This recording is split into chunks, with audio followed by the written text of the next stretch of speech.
Welcome to commerce crackers. मैं आपका बड़ा भाई प्रियांशु। हम क्लास 11th अकाउंटेंसी पढ़ रहे हैं, जिसमें हमारा चैप्टर चल रहा था जनरल बुक। हम जनरल एंट्रीज को देख रहे थे। इस चैप्टर की हमारी 3 क्लासेस हो चुकी हैं। आज 4th क्लास है और इस चैप्टर में हमने जो पिछली 3 क्लासेस की है, कहने को 3 क्लास हैं, लेकिन हमने आधा चैप्टर पढ़ लिया है। आप खुद से एंट्रीज करके, अगर आपने पिछली क्लासेस देखी है तो आप खुद से एक बार बुक क्वेश्चंस को सॉल्व करेंगे तो आप बहुत क्वेश्चंस को सॉल्व कर रहे होंगे। तो अगर आपने पिछली क्लास से नहीं लिया है तो एक बार उस क्लास को देखेंगे। बाकी आज की क्लास में हम बैंक की जितनी भी एंट्रीज होती हैं उनको देखेंगे कि बैंक की ट्रांजेक्शन्स को कैसे रिकॉर्ड किया जाता है। जनरली आपकी बुक में बैंक की जो ट्रांजेक्शन्स हैं वो 13 से 15 ट्रांजेक्शन्स बुक में देखने को मिलती हैं और ज्यादातर बच्चे उन ट्रांजेक्शन्स को याद कर रहे होते हैं, उन एंट्रीज को याद कर रहे होते हैं। लेकिन अगर आप 13 से 15 एंट्री याद करेंगे तो आप खुद समझ सकते हैं कि आप किस लेवल का पढ़ रहे हैं। तो आपको एंट्रीज को रटना नहीं है, याद नहीं करना है, उनको समझना है। और मैं जब बैंक की एंट्रीज कराता हूं तो मैं 15-15 एंट्री नहीं कराता हूं।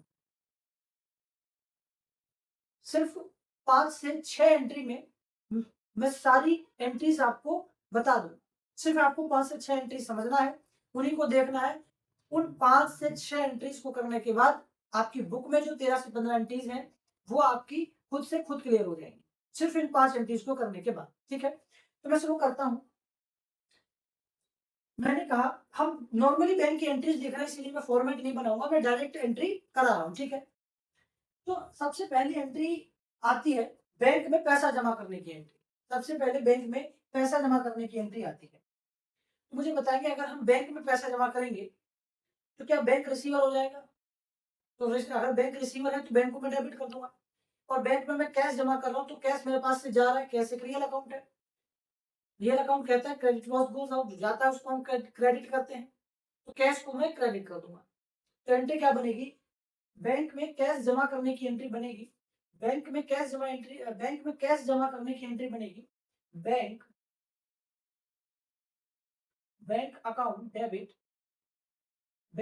Debit to cash account. ये किसकी एंट्री हो गई? ये हो गई बैंक में पैसा जमा करने की एंट्री। ये किसकी एंट्री हुई? ये हुई बैंक में पैसा जमा करने की एंट्री। तो बैंक में पैसा जमा किया, बैंक यहाँ पर मैंने डेबिट कर दिया। कैश गया है तो कैश मैंने क्रेडिट कर दिया। तो ये हो गई हमारी बैंक में पैसा जमा करने की एंट्री। ये किसकी एंट्री हो गई? ये हो गई बैंक में पैसा जमा करने की एंट्री। ठीक है, अब मुझे बताइए कि बैंक में जब हम पैसा जमा कर रहे हैं तो मैंने एंट्री कर दी bank account debit to cash account. अगर हम बैंक से पैसा निकालेंगे, तो उसकी एंट्री क्या होगी?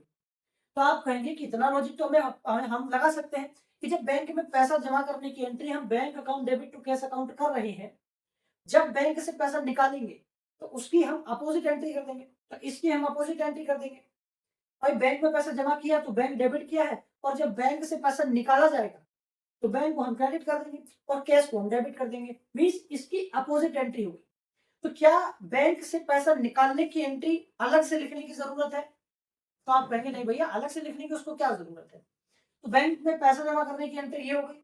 बैंक से जब पैसा निकाला जाएगा तो उसकी, तो इस एंट्री की आप अपोजिट कर देंगे। ठीक है, अच्छा। फिर मैंने कहा कि आप बैंक में पैसा जमा करोगे तो ये एंट्री हो गई, बैंक से पैसे निकालोगे तो उसकी अपोजिट एंट्री हो गई। मुझे बताओ अगर बैंक से पर्सनल यूज के लिए प्रोपराइटर पैसे निकाल ले अगर बैंक से पर्सनल यूज के लिए प्रोपराइटर पैसा निकाले तो क्या एंट्री होगी? तो आप कहेंगे कि कैश को हम डेबिट कर देंगे, सॉरी, बैंक को हम क्रेडिट कर देंगे और इस कैश को डेबिट नहीं करेंगे। हमें पता है भैया, आपने पिछली क्लासेस में भी बताया है कि जब पर्सनल यूज के लिए प्रोपराइटर पैसा निकालता है तो हम उसको ड्रॉइंग्स के नाम से रिकॉर्ड करते हैं। तो जब पर्सनल यूज के लिए पैसा निकाला जाएगा तो एंट्री क्या बनेगी? एंट्री बनेगी drawings account debit to bank account. क्योंकि बैंक क्या होगा? बैंक वहां पर गिवर है, पैसा निकाल ही तो रहे हैं, जैसा किसी के लिए निकाल रहे हो। तो बैंक से पैसा निकाला जाएगा तो बैंक को क्रेडिट हो जाएगा। तो इस एक एंट्री से आपने 3 एंट्री सीखी। इस एक एंट्री से आपने 3 एंट्री सीखी कि बैंक में पैसा जमा करेंगे तो bank account debit to cash account, यानी कि बैंक रिसीवर है तो बैंक डेबिट कर दिया, कैश जा रहा तो कैश क्रेडिट कर दिया। जब बैंक से पैसा निकाला जाएगा तो बैंक वहां पर गिवर हो जाएगी तो बैंक को क्रेडिट कर देंगे, कैश को डेबिट कर देंगे। तीसरी एंट्री क्या सीखी? कि अगर बैंक से पर्सनल यूज के लिए प्रोप्राइटर पैसे निकालेगा तो बैंक तो वहां पर गिवर ही है, लेकिन उसको हम डेबिट कैश नहीं करेंगे, डेबिट हम करेंगे ड्रॉइंग्स। तो drawings account debit to bank account, ये पर्सनल यूज के लिए निकालेंगे उसकी एंट्री। ठीक है। इसके बाद मैंने कही कि मान लो कस्टमर से मुझे चेक मिल गया तो उसकी एंट्री क्या होगी? कस्टमर से मुझे चेक मिलेगा, उसकी एंट्री में करूंगा। तो कस्टमर से चेक मिलेगा, कस्टमर से चेक मिलेगा, कस्टमर से चेक मिलेगा तो मेरे पास चेक आ जाएगा। चेक एक रियल अकाउंट है, रियल अकाउंट कहता है डेबिट, व्हाट कम्स इन जो आएगा उसको मैं डेबिट करूंगा। तो कस्टमर से अगर मुझे चेक मिलेगा तो मैं एंट्री कर दूंगा cheque in hand, cheque in hand account debit, cheque in hand account debit. अच्छा, किससे मिलेगा मुझे? कस्टमर से मिलेगा, कस्टमर गिवन है तो customers, customers personal account, customers personal account, ये हो जाएगी कस्टमर से चेक मिलने की एंट्री। ये किसकी एंट्री हो जाएगी? ये एंट्री हो जाएगी कस्टमर से चेक मिलने की एंट्री। तो ये बैंक में पैसा जमा करने की पहली एंट्री, ये बैंक में पैसा जमा करने की। दूसरी एंट्री कस्टमर से चेक मिलने की, कस्टमर से चेक मिलने की। ठीक है। अच्छा, फिर मैंने कहा मुझे बताओ, मुझे कस्टमर से चेक मिला, मैंने एंट्री कर दी। ठीक है, मुझे कस्टमर से चेक मिला, एंट्री कर दी। अब मैं इस चेक का करूंगा क्या? अब मैं इस चेक का करूंगा क्या? क्या अगर मुझे कस्टमर से चेक मिल गया, मैंने एंट्री कर दी, तो क्या चेक मिलने से मुझे पेमेंट मिल गया? चेक मिलने से थोड़ी ना पेमेंट मिला। पेमेंट तो मुझे जब मिलेगा ना, जब मैं इसको, इस चेक को बैंक में जमा करूंगा, तब मुझे पेमेंट मिलेगा। तो एक एंट्री हमारी चेक को बैंक में जमा करने की एंट्री हो जाएगी। तो ये चेक हमें मिला है तो हमने डेबिट कर दिया, चेक मिला है तो डेबिट कर दिया। अब ये चेक मैं बैंक में जमा कर दूंगा तो क्रेडिट कर दूंगा। मैं इस चेक को क्या करूंगा? क्रेडिट करना पड़ेगा मुझे। ठीक है, मुझे क्रेडिट करना पड़ेगा। डेबिट किसको करूंगा? मैं बैंक को डेबिट करूंगा। मैं करूंगा बैंक को। थर्ड एंट्री क्या हो जाएगी मेरी? थर्ड एंट्री हो जाएगी bank account, bank account debit to, क्या जमा कर रहा हूँ? क्या जमा कर रहा हूँ? मैं चेक जमा कर रहा हूँ। तो एंट्री क्या हो जाएगी? Bank account debit to cheque in hand account.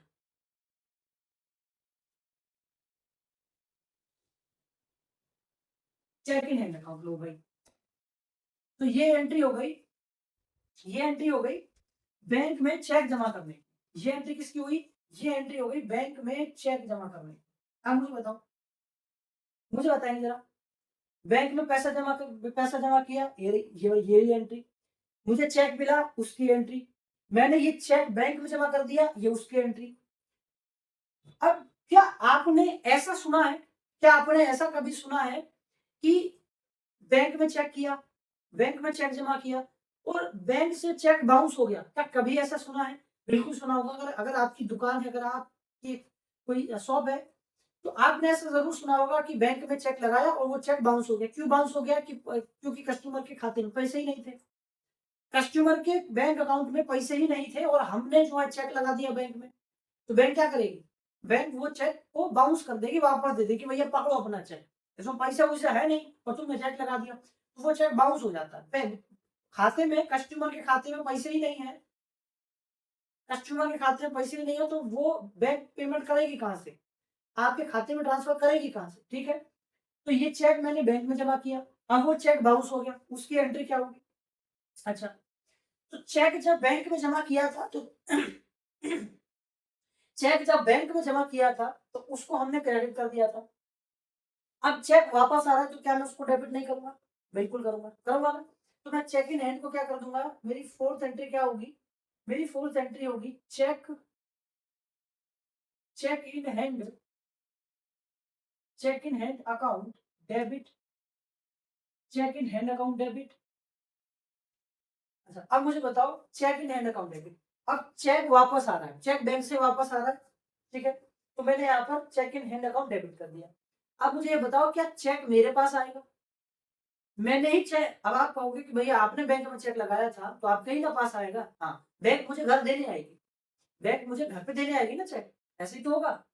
नहीं भैया, ऐसा नहीं होगा, ऐसा नहीं होगा। आपने बैंक में चेक लगाया तो वो कस्टमर के लिए तो लगाया होगा, कस्टमर का ही तो चेक था। तो वो चेक किसके पास जाएगा? वो चेक कस्टमर का रिटर्न होगा, वो बाउंस किसके खाते में होगा? कस्टमर के खाते में होगा। तो यहाँ पर आप क्या लिखेंगे? To customers personal account, to customers personal account, ठीक है। कस्टमर्स पर्सनल अकाउंट, ठीक है, कस्टमर्स पर्सनल अकाउंट। तो ये हमने एंट्री देखी। ये हो गई, ये हो गई बैंक में पैसा जमा करने की एंट्री। ये हो गई चेक मिलने की एंट्री। इस चेक को मैंने बैंक में जमा कर दिया और ये चेक क्या हो गया? ये चेक बाउंस हो गया, उसकी एंट्री। ये चेक बाउंस हो गया, उसकी एंट्री, ठीक है। अब मुझे ये बताओ क्या ऐसा भी तो हो सकता है, ऐसा भी तो हो सकता है कि कस्टमर डायरेक्ट चेक बैंक में जमा कर दे, है ना? कस्टमर मुझे चेक दे ही ना, कस्टमर डायरेक्ट बैंक में चेक जमा कर दे, ऐसा भी तो हो सकता है। हो सकता है। तो आप कहेंगे बिल्कुल हो सकता है। चेक कस्टमर डायरेक्ट बैंक में चेक लगा सकता है ना? वो मुझे चेक न देकर वो डायरेक्ट अपने बैंक में चेक लगा दे, ऐसा भी हो सकता है। तो उसकी एंट्री क्या होगी? अगर ऐसा होता है कि कस्टमर कस्टमर मुझे चेक न देकर वो डायरेक्ट अपने बैंक में चेक लगा दे, जमा कर दे, तो उसकी एंट्री क्या होगी? उसकी एंट्री क्या होगी? मुझे बताओ। आप कहोगे भैया उसकी एंट्री अलग से रिकॉर्ड करने की क्या जरूरत है? उसकी एंट्री तो यहाँ पर लिखी हुई है। क्या लिखी हुई है? कस्टमर बैंक में चेक जमा करेगा। कस्टमर बैंक में अगर चेक जमा करेगा तो बैंक रिसीवर हो जाएगी। ये देखो बैंक, ये रहा रिसीवर, बैंक अकाउंट डेबिट। मैंने कहा ठीक है। फिर आपने कहा कि कस्टमर क्या जमा करेगा? मैंने कहा चेक जमा करेगा। तो आप कहोगे कस्टमर के पास से क्या जाएगा? मैंने कहा चेक जाएगा। तो क्रेडिट वॉज गोज आउट, तो जाता है वो क्रेडिट। आप कहोगे ये रहा to cheque in hand account debit. आप कहोगे कि अगर कस्टमर डायरेक्ट अपने बैंक में चेक जमा कर दे, खाते में चेक लगा दे, तो उसकी एंट्री होगी bank account debit to cheque in hand account. तो मैं कहूंगा कि आप सिर्फ 50% सही है। मैं क्या कहूंगा? मैं कहूंगा कि आप सिर्फ 50% सही है। 50% कैसे सही हो सकते हैं? वो ऐसे सही हो सकते हैं कि कस्टमर अगर डायरेक्ट अपने बैंक में चेक लगा देता है तो डेबिट तो बैंक होगा, ठीक है, डेबिट बैंक होगा, ठीक है, लेकिन cheque in hand account credit नहीं होगा। Cheque in hand account credit नहीं होगा। क्यों नहीं होगा वो सुनिए। मुझे ये बताओ कि ये अकाउंटिंग हम किसकी कर रहे हैं? अकाउंटिंग हम किसकी करते हैं? तो आप कहोगे अकाउंटिंग हम बिजनेस की करते हैं। तो जब अकाउंटिंग हम बिजनेस की कर रहे हैं और जब बिजनेस ही बैंक में चेक जमा कर रहा है तो क्या यहाँ बिजनेस का नाम आएगा? अकाउंटिंग तो हम बिजनेस की कर ही रहे हैं ना। तो अगर बिजनेस खुद कस्टमर का चेक ले जाकर अपनी बैंक में जमा कर रहा है तो क्या यहाँ पर बिजनेस का नाम आप अलग से लिखोगे? इस एंट्री से आपको यही पता लग रहा है कि लिखा ये जो एंट्री है bank account debit to cheque in hand account, इस एंट्री से यही पता चल रहा है कि ये बिजनेस बैंक में चेक जमा कर दे रहा है। बिजनेस चेक कौन जमा कर रहा है? चेक बिजनेस जब बैंक में जमा कर रहा है, ठीक है। लेकिन जब कस्टमर डायरेक्ट अपनी बैंक में चेक लगाएगा, चेक जमा करेगा, तो credit cheque in hand account debit नहीं होगा। क्रेडिट ये नहीं होगा। क्रेडिट क्या होगा? क्रेडिट होगा कस्टमर्स पर्सनल अकाउंट। तो उस एंट्री से पता चलेगा कि कस्टमर ने खुद बैंक में चेक जमा कर दिया, हमें न देकर, हमें चेक न देकर उसने खुद बैंक में जमा कर दिया, ठीक है। तो मैं क्या इस एंट्री को अलग से लिखूं? क्या इस एंट्री को अलग से लिखने की जरूरत है? तो आप कहेंगे नहीं भैया उसको अलग से लिखने की जरूरत नहीं है। हम इस एंट्री से समझ रहे हैं कि अगर बिजनेस बैंक में जमा कर रहा है, अगर बिजनेस खुद बैंक में चेक जमा कर रहा है या हम खुद बैंक में चेक जमा कर रहे हैं तो एंट्री हो जाएगी bank account debit to cheque in hand account. लेकिन अगर कस्टमर डायरेक्ट बैंक में चेक जमा कर दे रहा है, कस्टमर डायरेक्ट बैंक में चेक जमा कर दे रहा है हमें ना देकर, तो एंट्री हो जाएगी bank account debit to customers personal account, ठीक है। मैंने कहा बहुत बढ़िया। तो मुझे एक बात और बताओ। मैंने कहा कि मुझे कस्टमर से चेक मिला, आपने कहा ठीक है ये रही एंट्री, कस्टमर से चेक मिला। मैं उस चेक को, मुझे कस्टमर से चेक मिला और मैं 1 घंटे बाद उसे बैंक में जमा कराया, तो आप कहोगे बहुत बढ़िया ये रही बैंक में जमा करने की एंट्री। तो ये देखो, मान लो ये डेट है, ठीक है, ये डेट 1 तारीख है, ये 2 तारीख है, 3 तारीख है, 4। तो कस्टमर से मुझे चेक मिला, मैं उसके 10-5 दिन बाद बैंक में अगर चेक जमा कर रहा हूँ तो उसकी एंट्री ये हो जाएगी। ये मुझे चेक मिला, चेक मिलने की एंट्री तो सेम रहेगी, चेक मिला उसकी एंट्री ये रहेगी, ठीक है। मैंने 10 दिन बाद, 15 दिन बाद, 20 दिन बाद चेक बैंक में लगाया, उसकी एंट्री ये रही। लेकिन अगर मुझे कस्टमर से चेक मिला और उसके 1 घंटे बाद, 2 घंटे बाद, यानी उसी दिन मैंने बैंक में चेक जमा कर दिया, उसी दिन बैंक में चेक जमा कर दिया, तो एंट्री दोनों की सेम रहेगी। कौन सी दोनों एंट्री सेम? जब कस्टमर खुद बैंक में चेक जमा कर दे उसकी एंट्री, और मैं उसी दिन, जिस दिन मुझे चेक मिला उसी दिन मैं बैंक में चेक जमा कर रहा हूँ, वो एंट्री, दोनों एंट्री सेम रहती है। मैं इधर आपको बताता हूँ। मैं कह रहा हूँ कि मुझे चेक मिला, मैंने उसके 1 घंटे बाद में बैंक में उसको जमा कर दिया। मुझे कस्टमर से चेक मिला, मैंने उसे 1 घंटे बाद बैंक में जमा कर दिया। तो मैं उसकी एंट्री क्या कर दूंगा? मैं उसकी एंट्री कर दूंगा बैंक अकाउंट। मैं उसकी एंट्री कर दूंगा bank account debit to customers personal account. ये शॉर्ट में लिखा है मैंने, कस्टमर्स पर्सनल अकाउंट। ठीक है, कस्टमर्स पर्सनल अकाउंट। तो मुझे कस्टमर्स पर्सनल अकाउंट, ठीक है भाई। तो मुझे कस्टमर से चेक मिला, उस चेक को मैंने सेम डे बैंक में जमा कर दिया, सेम डे बैंक में लगा दिया। तो उसकी एंट्री में क्या रिकॉर्ड करूंगा? उसकी एंट्री में करूंगा बैंक अकाउंट क्या मैं करूंगा? Bank account debit to customers personal account, मैं ये एंट्री करूंगा। और अगर कस्टमर खुद चेक अपने बैंक में लगाते तब भी वो एंट्री क्या करेगा? तब भी वो एंट्री यही करेगा, मतलब तब भी एंट्री में क्या करूंगा? रिकॉर्ड, तब भी मैं यही एंट्री रिकॉर्ड करूंगा। ठीक है, तो दोनों ट्रांजेक्शन की एक ही रिकॉर्ड होगी। ये माना जाता है। आप ऐसा मानिए कि कस्टमर से मुझे चेक मिला और मैंने उसी दिन यानी कि 1 घंटे बाद वो चेक बैंक में लगा दिया, तो वो चेक मेरे पास आया ही कहाँ? चेक आया, मैंने तुरंत बैंक में उसको जमा कर दिया।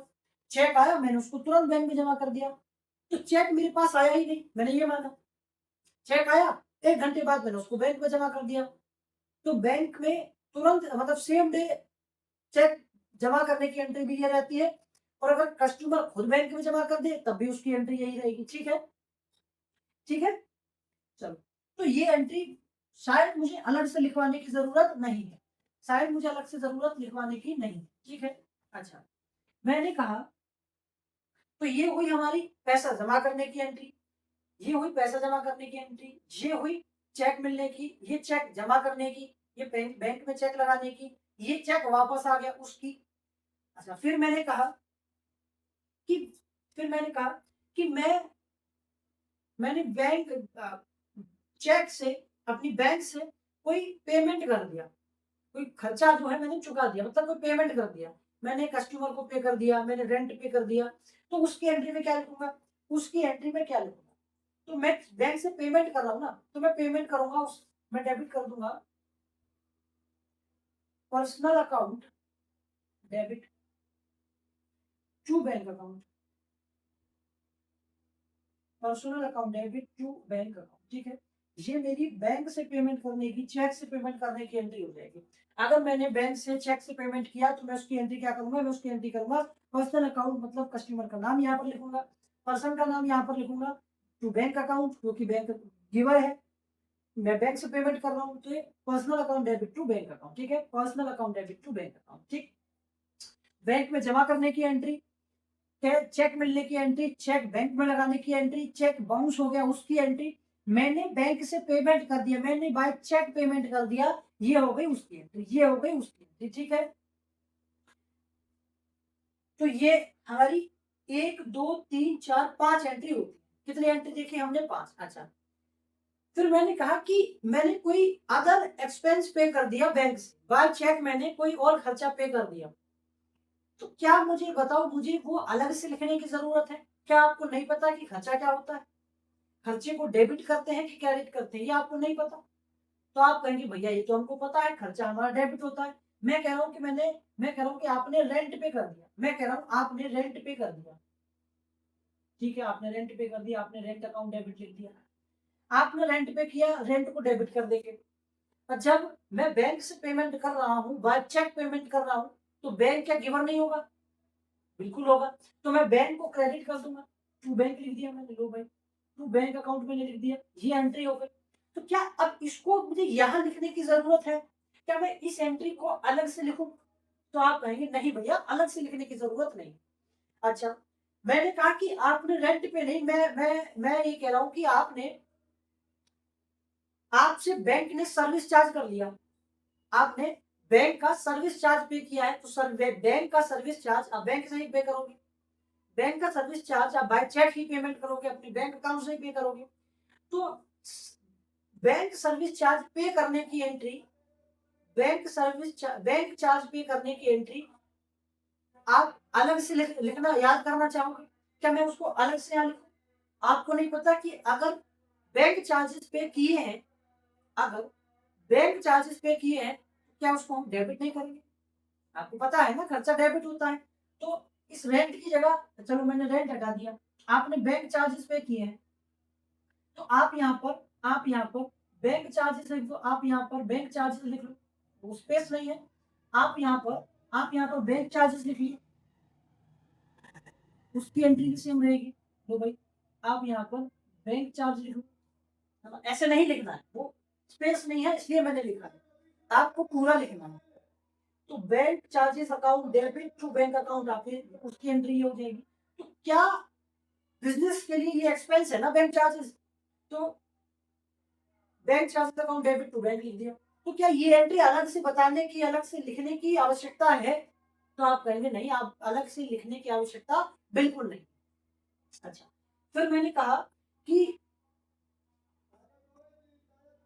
बैंक चार्ज, आप कहेंगे बैंक चार्जेस जैसे कि डेबिट कार्ड का चार्ज, एटीएम कार्ड है उसका चार्ज बैंक लेती है ना, तो वो आपके लिए खर्चा है, तो वो पे कर दिया, तो bank charges account debit to bank, ठीक है। मैंने कहा कि अगर आपको बैंक इंटरेस्ट दे दे, अगर आपको बैंक इंटरेस्ट दे रही है, तो आपके लिए यानी कि बिजनेस के लिए वो क्या होगा, वो बिजनेस के लिए इनकम होगा, और इनकम को हम क्या करते हैं, इनकम को हम क्रेडिट करते हैं, ठीक है। तो उसको हम क्या करेंगे, उसको हम क्या कर देंगे, उसके लिए उसकी एंट्री हो जाएगी bank account debit, bank account debit to interest account. अगर इंटरेस्ट मिली है, अगर बैंक इंटरेस्ट दे रही है, तो उसकी एंट्री ही हो जाएगी। क्या इसको मैं अलग से लिखूं? आप कहेंगे नहीं, अलग से लिखने की आवश्यकता बिल्कुल भी नहीं। अच्छा, अगर बैंक इंटरेस्ट चार्ज करे तो, अगर बैंक इंटरेस्ट चार्ज कर रही है तो उसकी एंट्री, तो आप कहेंगे कि इसको हमने यहाँ पर क्रेडिट किया है, इसको हम डेबिट कर देंगे, और बैंक को यहाँ पर क्रेडिट कर देंगे, मीन्स इसकी अपोजिट एंट्री हो जाएगी। तो ये जो एंट्री है बहुत सिंपल एंट्री है बैंक की, इन्हें आपको अलग से लिखने की आवश्यकता नहीं है, आपको यहाँ लिखने की आवश्यकता बिल्कुल भी नहीं। ठीक है, इतनी बात क्लियर, इतनी बात समझ में आई? तो मैं ये अलग से नहीं लिखूंगा, ठीक है, मैं ये अलग से बिल्कुल भी नहीं लिखूंगा। तो मैंने कोशिश की कि आपको ये इन पांच एंट्रीज में आपकी बुक में जो 13 से 15 एंट्री दी हुई है, उन्हें बता सकूं, उन्हें समझा सकूं। अब आपको उन एंट्रीज को रटने की जरूरत बिल्कुल भी नहीं, इन 5 एंट्रीज से ही वो एंट्रीज आपकी बिल्कुल क्लियर हो गई।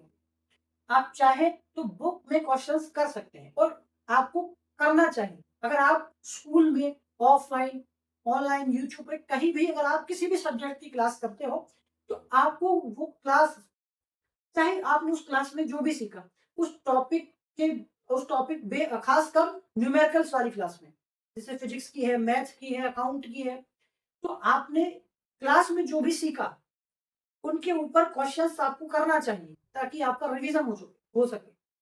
तो अगर मैंने ये 5 एंट्रीज कराई हैं, ये बैंक की एंट्रीज कराई हैं, तो आपको बुक में और इनके ऊपर जो क्वेश्चंस हैं वो सॉल्व करना हो। उनको अगर आप सॉल्व करके देखेंगे तो आपको कॉन्सेप्ट और क्लियर होगा। बात समझ आ रही है?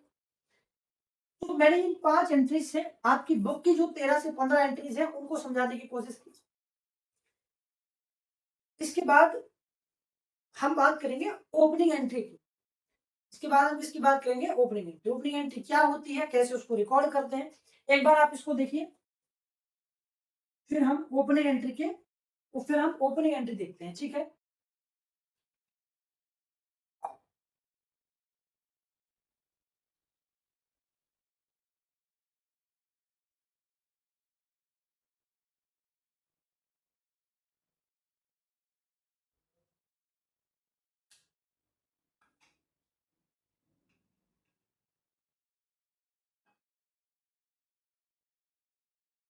आपको ये अलग से लिखने की कोई आवश्यकता नहीं, ठीक है।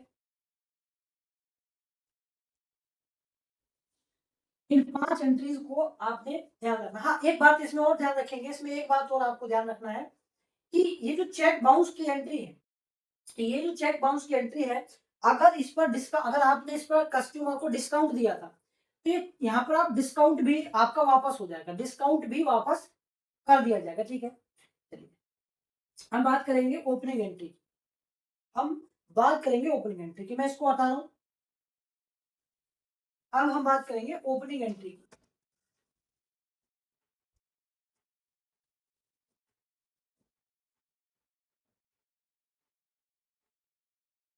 ओपनिंग बैलेंस क्या होता है? ओपनिंग बैलेंस किसे कहते हैं? तो पिछले साल का जो क्लोजिंग बैलेंस होता है, पिछले साल का जो क्लोजिंग बैलेंस होता है, उस क्लोजिंग बैलेंस को नेक्स्ट ईयर में कैरी फॉरवर्ड कर दिया जाता है। एक कैरी फॉरवर्ड कर दिया जाता है नई साल की पहली जर्नल एंट्री के रूप में। मैंने कहा कि पिछले वर्ष का जो क्लोजिंग बैलेंस होता है, उस क्लोजिंग बैलेंस को नए वर्ष में कैरी फॉरवर्ड कर दिया जाता है नए वर्ष की पहली जर्नल एंट्री के रूप में। ठीक है,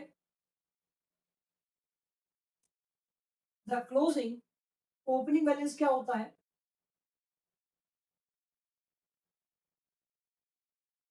ओपनिंग बैलेंस,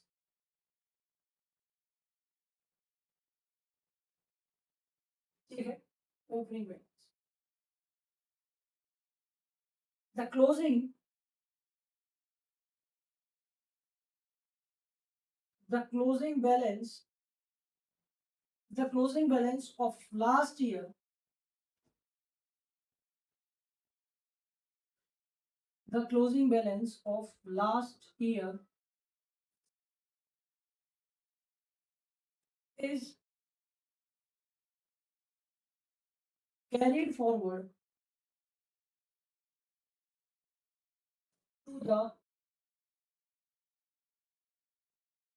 new year, नहीं, next year, next year,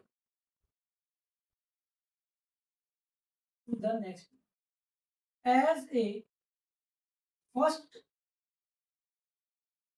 as a first entry, as a first entry of, as a first entry of journal। ठीक है, तो ओपनिंग बैलेंस क्या है?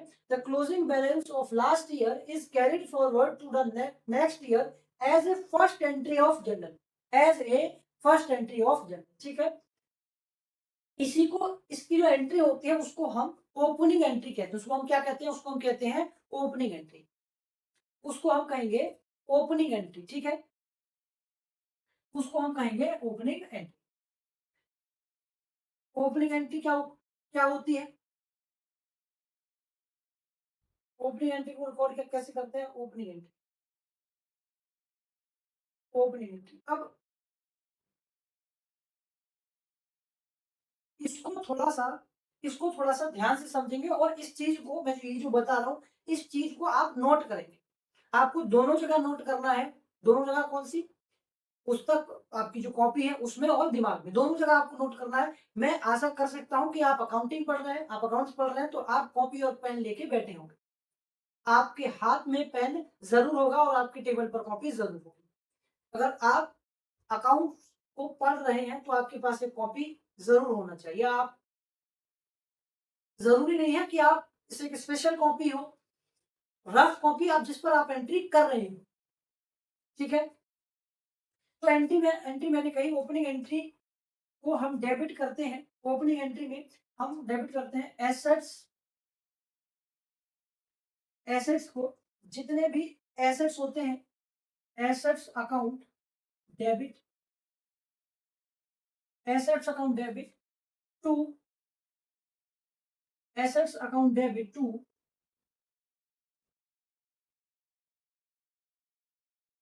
Capital and liabilities, capital and liabilities account. तो opening entry की entry क्या होती है? Assets account debit to capital account. पिछले साल के क्लोजिंग बैलेंस में जितने भी एसेट्स होते हैं उनको डेबिट किया जाता है और जितनी भी लायबिलिटीज होती हैं उन लायबिलिटीज को क्रेडिट किया जाता है। तो सारे एसेट्स को, क्लोजिंग बैलेंस को, जितने भी एसेट्स हैं उन सारे एसेट्स को हम डेबिट करते हैं और कैपिटल एंड लायबिलिटीज को हम क्रेडिट करते हैं। ठीक है, ये ओपनिंग एंट्री ओपनिंग एंट्री की एंट्री है, ठीक है, ओपनिंग एंट्री को ऐसे रिकॉर्ड किया जाता है, ठीक है, क्लियर। अब ऐसा जरूरी नहीं है कि क्वेश्चन में आपको अलग से कैपिटल दिया गया हो, मतलब दिया भी जा सकता है, लेकिन ऐसा जरूरी नहीं है कि हर क्वेश्चन में आपको मिले, हर क्वेश्चन में आपको कैपिटल अलग से मिले, हर क्वेश्चन में आपको कैपिटल अलग से मिले, ऐसा जरूरी नहीं है, ठीक है। तो कैपिटल अलग से मिले ऐसा जरूरी नहीं है, जब आपको कैपिटल अलग से ना दिया गया हो तो आपको कैपिटल खुद से निकालना है। अगर आपने पिछली क्लासेस देखी है, अगर आप चैनल पर शुरू से बने हुए हैं, आप बाकी क्लासेस करते हैं, तो आपको पता होगा कि कैपिटल कैसे निकालते हैं। मैंने आपको सिखाया है कि कैपिटल कैसे निकाली जाती है।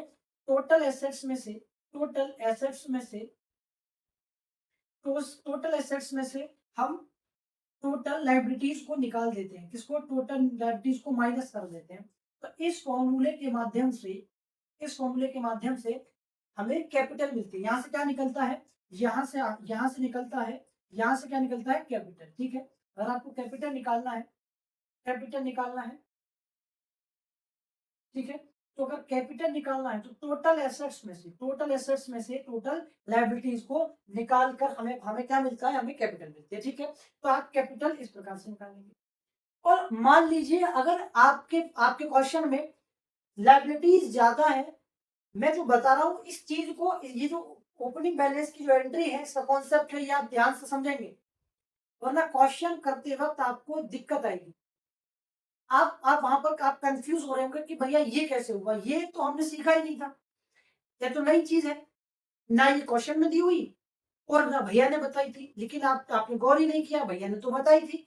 तो भैया क्या बता रहे हैं, भैया ये बता रहे हैं कि अगर आप ओपनिंग ओपनिंग एंट्री को रिकॉर्ड कैसे करते हैं, एसेट्स को डेबिट करते हैं और कैपिटल लायबिलिटीज को क्रेडिट करते हैं, assets account debit to capital and liability account, ठीक है। लेकिन मैं ये कह रहा हूं कि आपको क्वेश्चन में कैपिटल अगर ना दिया गया, क्वेश्चन में कैपिटल नहीं दिया गया, तो आप कैपिटल निकाल सकते हैं। कैसे निकालेंगे, टोटल एसेट्स में से टोटल लायबिलिटी निकाल देंगे, आपके पास कैपिटल आ जाएगी, ठीक है। आपके पास क्या आ जाएगी, आपके पास कैपिटल आ जाएगी। लेकिन मैं ये कह रहा हूं कि आपके क्वेश्चन में जो लायबिलिटी है वो एसेट से ज्यादा है। एसेट्स में से, टोटल लायबिलिटी में से जब आप टोटल एसेट्स को माइनस करेंगे तो इन दोनों में जो डिफरेंस आएगा, उस डिफरेंस को क्या कहेंगे, उस डिफरेंस को गुडविल कहा जाता है। उसको क्या कहा जाएगा, उसको गुडविल कहा जाएगा। अब ये गुडविल क्या है, ये गुडविल है कंपनी की, बिजनेस की इज्जत, इज्जत यानी कि रेपुटेशन। जब जब बिजनेस वाउंड अप होता है, जब बिजनेस खत्म किया जाता है, उसको बेचा जाता है, जब बिजनेस को बेचा जाता है, तो मान लो बिजनेस की टोटल एसेट्स 2 करोड़ की हुई, जितनी भी बिजनेस की जो बिल्डिंग्स हैं, जो भी एसेट्स हैं, मशीन्स हैं, उन सब की अगर कीमत लगाई जाए, उन सब की कीमत अगर कैलकुलेट की जाए, तो टोटल करने के बाद पूरा जो टोटल बैठता है वो 2 करोड़ का बैठता है। लेकिन सामने वाला व्यक्ति 2 करोड़ की जगह 2 करोड़ 5 लाख दे रहा है। तो जब सारी एसेट्स 2 करोड़ की है, बिजनेस की बिल्डिंग, लैंड, मशीनरी, जो भी व्हीकल है बिजनेस के पास, उस सबका आप जोड़ने के बाद 2 करोड़ बैठ रहा है। लेकिन सामने वाला व्यक्ति बिजनेस को 2 करोड़ 5 लाख में खरीद रहा है, तो मुझे ये 5 लाख एक्स्ट्रा दे रहा है ना, वो 5 लाख गुडविल की दे रहा है कि इतने समय से मार्केट में जो बिजनेस था, तो मार्केट में बिजनेस का नाम है, उस रेपुटेशन के वो 5 लाख रुपए दे रहा है, उस रेपुटेशन को ही हम क्या कह रहे होते हैं, गुडविल कह रहे होते हैं, ठीक है।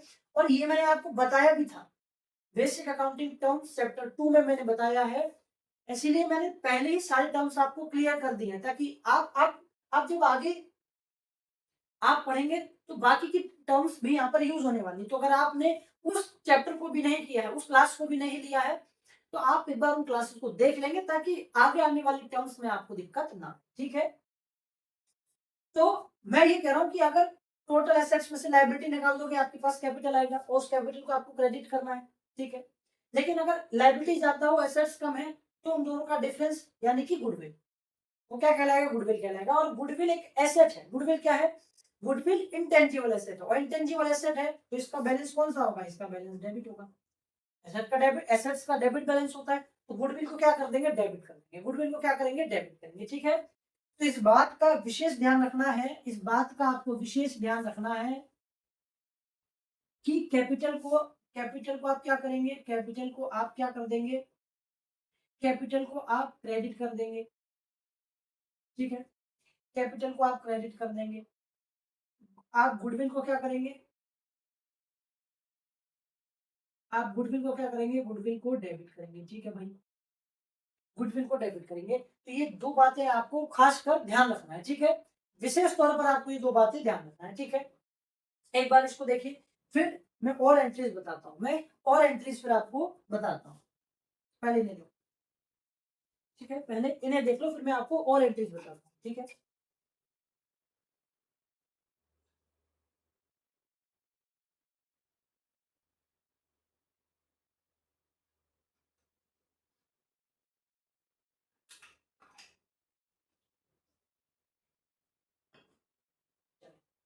तो ये हमने ओपनिंग बैलेंस की बात की, ओपनिंग एंट्री को देखा, ठीक है। अब आती है, अब आती है एक आउटस्टैंडिंग सैलरी। क्या आती है, outstanding salary, outstanding, outstanding expenses, outstanding expenses, ठीक है, आउटस्टैंडिंग एक्सपेंस। क्या मैंने लिखा, आउटस्टैंडिंग एक्सपेंस। आउटस्टैंडिंग एक्सपेंस क्या होता है, आउटस्टैंडिंग एक्सपेंस यानी वो खर्चा जो पे करना था जिसे पे नहीं किया गया, वो खर्चा जिसे पे करना था लेकिन पे नहीं किया गया। जैसे कि सैलरी, पिछले महीने की सैलरी देना था जो अब तक नहीं पे की गई है, इस महीने की सैलरी चुकानी थी जो अभी तक नहीं चुकाई गई है, तो वो खर्चा जो होना था लेकिन वो पे नहीं किया गया, ठीक है। तो जो अमाउंट पे करना था उस अमाउंट को पे नहीं किया गया है, उसको हम कहते हैं आउटस्टैंडिंग एक्सपेंस, जिसकी एंट्री होती है। मुझे ये बताओ, क्या जो खर्चा पे करना है, जो अमाउंट पे करना है, क्या वो लायबिलिटी नहीं है, लायबिलिटी है ना। जो अमाउंट पे करना है जो अभी तक नहीं किया गया है, मतलब वो लायबिलिटी है, वो पैसा पे करना है, पैसा भी बाकी है पे करने के लिए, तो क्या लायबिलिटी होगी कि नहीं होगी, होगी लायबिलिटी। तो लायबिलिटी का बैलेंस क्या होता है बताना जरा, लायबिलिटी का बैलेंस होता है क्रेडिट। तो हम आउटस्टैंडिंग एक्सपेंस को क्या करेंगे, क्रेडिट कर देंगे, ठीक है, आउटस्टैंडिंग एक्सपेंस को क्रेडिट कर देंगे, ठीक, इसको हम क्या कर देंगे, क्रेडिट कर देंगे। तो मैंने क्रेडिट कर दिया आउटस्टैंडिंग, आउटस्टैंडिंग एक्सपेंस को, आउटस्टैंडिंग एक्सपेंस को मैंने, आउटस्टैंडिंग एक्सपेंस अकाउंट को मैंने क्रेडिट कर दिया, ठीक है। डेबिट क्या करूंगा, डेबिट को मैं सैलरी कर दूंगा, सैलरी, सैलरी को, सैलरी को मैंने डेबिट कर दिया, salary account debit, salary account debit, salary account debit, salary account को मैं डेबिट कर दिया। तो इसकी एंट्री क्या बनेगी, इसकी एंट्री बनेगी, इसकी एंट्री बनेगी salary account debit to outstanding account expenses, ठीक है, salary account debit to outstanding expenses account, ठीक है। अच्छा, तो ये हुई आउटस्टैंडिंग एक्सपेंस की, ठीक है। एक आते हैं प्रीपेड एक्सपेंस, आपने नाम भी सुना होगा प्रीपेड, आपने अपनी डेली लाइफ में भी शायद ये नाम सुना हो प्रीपेड, ठीक है। तो प्रीपेड, पहले मैं लिख रहा हूं प्रीपेड, प्रीपेड एक्सपेंस,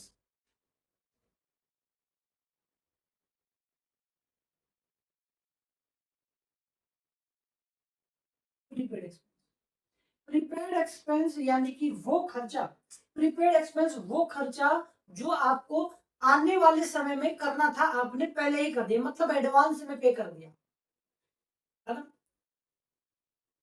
जिस जिस जिस खर्चे का बेनिफिट इन फ्यूचर मिलेगा, तो जो बेनिफिट इन फ्यूचर मिलने वाला है उस बेनिफिट का पेमेंट जो है पहले ही कर दिया जाए, एडवांस में पे कर दिया जाए, उसको बोला जाता है प्रीपेड एक्सपेंस, है ना।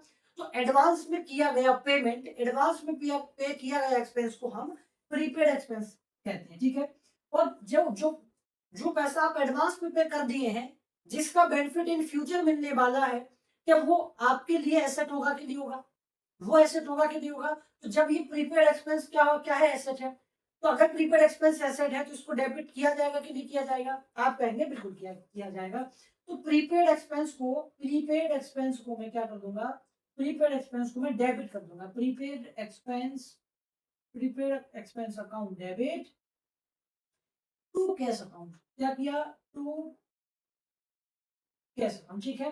Prepaid expense account debit to cash account, ये मैंने प्रीपेड, ये मैंने कर दिया प्रीपेड एक्सपेंस का, ठीक है।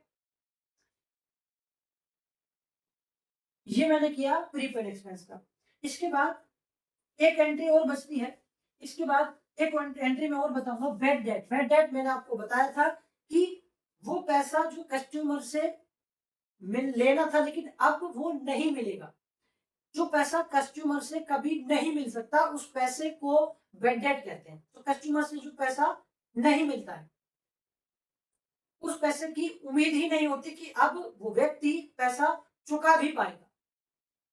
तो जो पैसा डूब जाता है, जो पैसा डूब गया कस्टमर से नहीं मिलने वाला है, उस पैसे को बैड डेट किया जाता है। तो मुझे बताओ, जो पैसा आपको कस्टमर से मिलना था अब वो आपसे कस्टमर से नहीं मिलेगा, वो कस्टमर भाग गया या वो कस्टमर का दिवालिया निकल गया, वो ऐसी स्थिति में है कि वो पैसे आप पे कभी चुका ही नहीं पाएगा।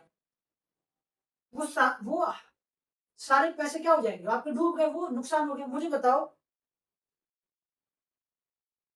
आपके मित्र को दिए वो पैसे क्या आपके लिए बैड डेट नहीं है? आप कहेंगे भैया बिल्कुल है। आपने अपने मित्र को जो पैसे दिए हुए हैं वो क्या आपके लिए बैड डेट है कि नहीं? क्या वो आपको वापस मिलने वाले हैं, नहीं मिलने वाले? तो वो क्या है, नुकसान है। जो पैसा नहीं मिला, हमारा पैसा हमें नहीं मिल रहा तो क्या नुकसान हो गया ना? तो वो क्या है, नुकसान है। तो नुकसान को, लॉस को क्या करते हैं, लॉस को डेबिट करते हैं। तो मैं क्या कर दूंगा, मैं क्या कर दूंगा, मैं बैड डेट को डेबिट, पहले आप यहाँ लिखेंगे बैड डेट, ठीक है। बैड डेट की एंट्री क्या होगी, बैड डेट की एंट्री होगी bad debt, bad debt account debit, है ना। बैड डेट अकाउंट डेबिट, भाई नुकसान है ना, नुकसान है ना। तो bad debt account debit to cash account, ठीक है। तो ये हो गई आपकी, ये हो गई आपकी बैड डेट की एंट्री, ठीक है। ये हो गई आपकी बैड डेट की एंट्री। ओ सॉरी, इसमें इसमें आप, इसमें गलती हो गई कि अगर जो पैसा मिलने वाला था वो पैसा अब नहीं मिलेगा, ठीक है। तो ये बैड डेट को आपने कर दिया डेबिट क्योंकि नुकसान है। यहाँ पर आप करेंगे to credit customers personal account, क्या करेंगे यहाँ पर आप कर देंगे कस्टमर्स पर्सनल अकाउंट क्रेडिट कर देंगे टू टू कस्टमर्स, ठीक है। टू कस्टमर्स कैपिटल अकाउंट को आप क्या कर देंगे, टू कस्टमर्स कैपिटल अकाउंट को आप कर देंगे क्रेडिट, ठीक है। लेकिन लेकिन लेकिन अचानक से आपके मित्र ने पैसा दे दिया, अचानक से आपके मित्र ने पैसा दे दिया, यानी कि जो पैसा डूब रहा था वो पैसा रिकवर हो गया। लेकिन मुझे बात बताओ, हमने उसको रिकॉर्ड कर दिया लॉस में कि भैया ये पैसा हमारा डूब गया, ये पैसा बिल्कुल भी नहीं मिलने वाला है। मतलब अगर ये पैसा मिल जाता है तो क्या इस पैसे की हमने कभी कल्पना भी की थी? इस पैसे की कभी कल्पना भी की थी कि ये पैसा अब हमें कभी मिलेगा भी? वो पैसा डूब गया ना, तो हमने उसको डूबा हुआ मान लिया, हमने उसको सीधे लॉस दिखा दिया। लेकिन अगर वो पैसा रिकवर हो गया तो क्या हमने कभी सोचा भी था कि ये पैसा मिलेगा? नहीं सोचा था ना, कि एकदम से पैसा मिल गया, वो गेन हो गया, ठीक है। तो मैं उसको क्या रिकॉर्ड करूंगा, मैं उसको रिकॉर्ड करूंगा बैड डेट रिकवर। सबसे पहले मैं रिकॉर्ड करूंगा, अगर बैड डेट रिकवर हो जाता है, इसी में लिखो, अगर ये बैड डेट आपका रिकवर हो गया, ठीक है, अगर ये आपका रिकवर हो जाता है तो आप क्या रिकॉर्ड करोगे, आप करोगे bad debt recover, bad debt, ठीक है, bad debt recover account debit, bad debt recover account debit, bad debt recover account debit, sorry, cash account debit to bad debt recover account, क्या होगा, cash account, cash account debit, cash account debit to bad debt recover account, to bad date,